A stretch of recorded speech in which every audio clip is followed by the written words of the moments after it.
Do la parola quindi a Cristiano Enriu, lo ringrazio di essere venuto e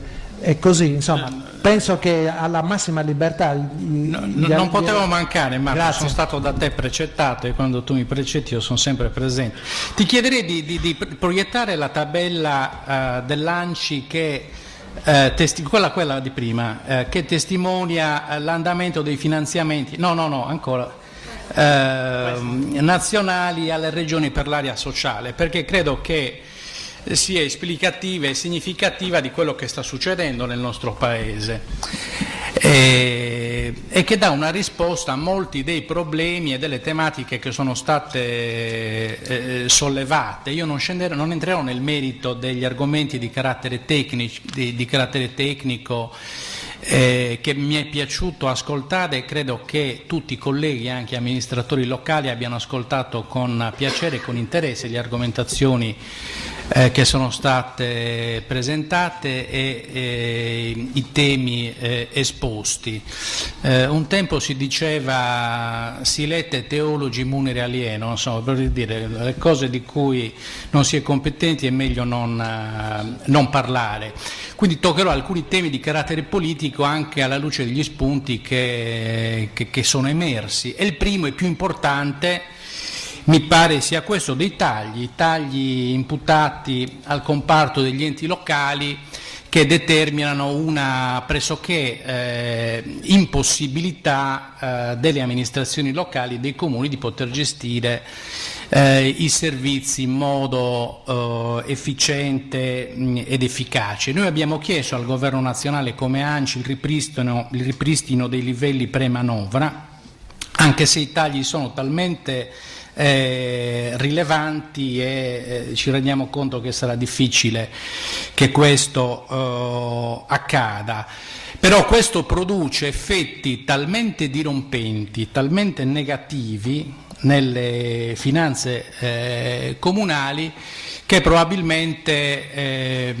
non ci si rende ancora pienamente conto di quello che succederà. È stato verificato che il 62,5% dei servizi sociali erogati dai comuni è finanziato con risorse proprie dai comuni, quindi non si può dire che i comuni non facciano già la loro parte. I comuni si fanno già largamente carico di sostenere i livelli quantitativi e qualitativi di erogazione dei servizi, pur tra mille difficoltà e tra mille problemi. Il problema più grave è stato detto anche nell'ultimo intervento, è quello di coordinamento soprattutto con la Regione. Insomma, il tema della 162 in fondo di questo si tratta, noi l'abbiamo denunciato più volte, Marco lo sa. Il sindaco di Settimo San Pietro, Costantino Palmas, che credo sia qui presente, e che avrebbe con molta più competenza di me, perché ha seguito questi problemi negli ultimi anni con passione, avrebbe descritto con molta attenzione quali sono state le proposte dei comuni sardi proprio per integrare i problemi legati all'attuazione della 162 in Sardegna con il più generale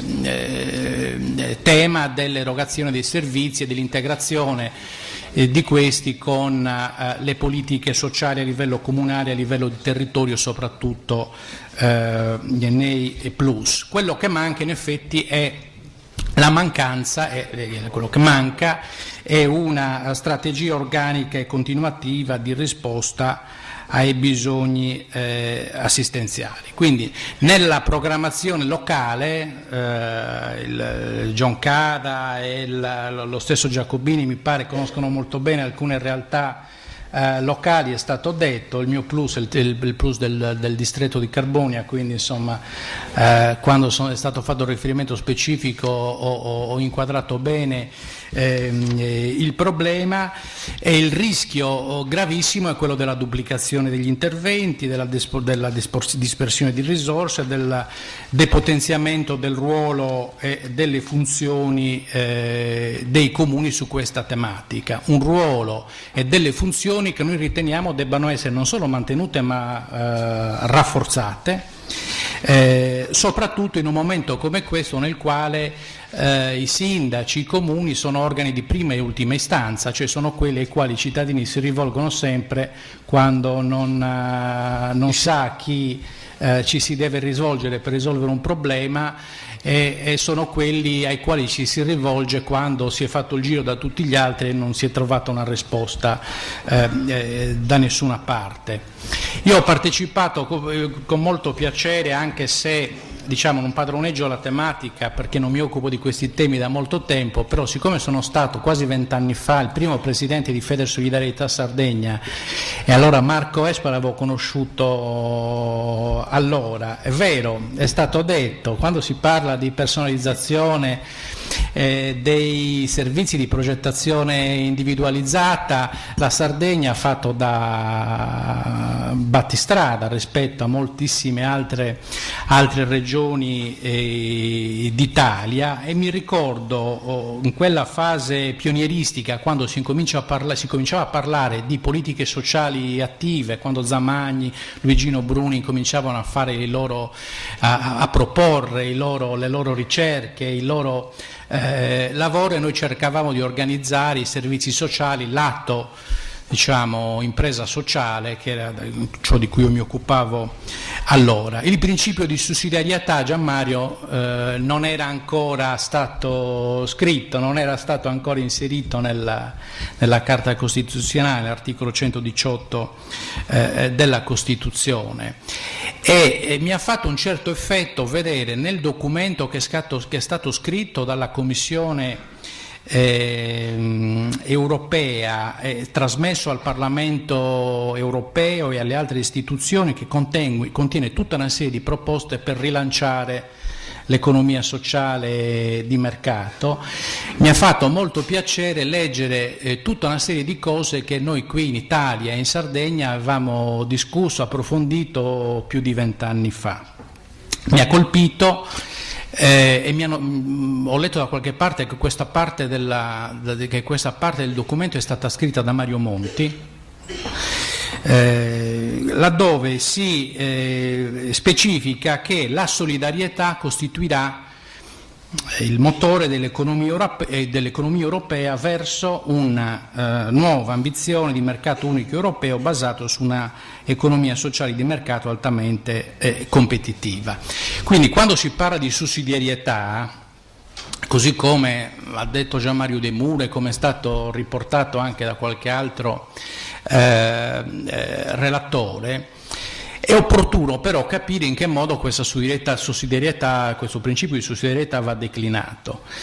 Perché dico questo? Perché la tentazione politica da parte di taluno di fronte a questa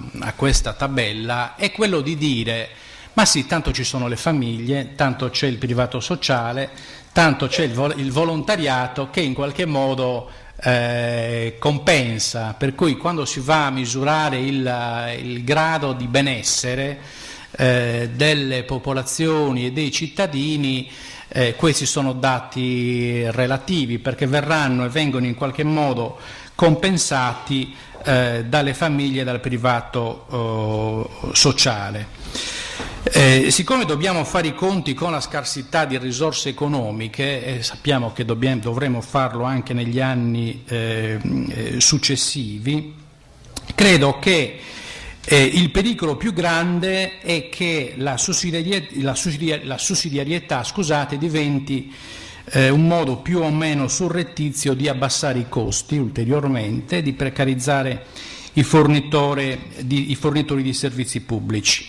Quindi approfittare della sussidiarietà, del privato sociale, della grande presenza nel nostro territorio, di una capacità generativa di attingere a questo grande patrimonio storico che in Italia esiste, a differenza di altri paesi europei dove esistono altre forme più caritatevoli o altre forme filantropiche comunque differenti.